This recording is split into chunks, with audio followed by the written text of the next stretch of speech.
خیلی بحث مهمیه. یکی از آفت‌های رفتاری و شخصیتی انسان امروز، لااقل در تعریف ایران امروزش، متاسفانه اینه که ما کمتر رفتار داریم، بیشتر عکس العمل داریم. یعنی من اون جوری که شخصیتم میگه رفتار نمی کنم.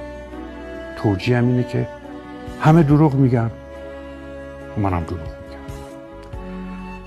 همه خشمگینن، منم خشمگینم. ببینید این همه اینجوری ان، پس چرا من نباشم؟ یعنی عکس العمل به رفتار دیگران. من دارم رفتار دیگران رو تلافی میکنم. بعد این من کجاست؟ رویاهای شخصی من چی؟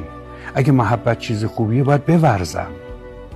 حتما قرار نیست که در ازای محبت من دیگری هم به من محبت کنه.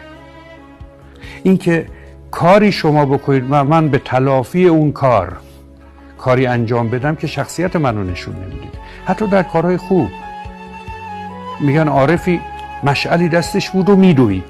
گفتن کجا میری؟ گفت میرم بهشت و جهنم و آتیش بزنم که مردم برای خودش کار نیک بکنند، نه به طمع بهشت، نه به ترس از جهنم.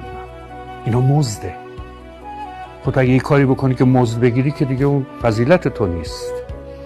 کار خوب بکن حتی اگر مقابلش خوبی ندیدی.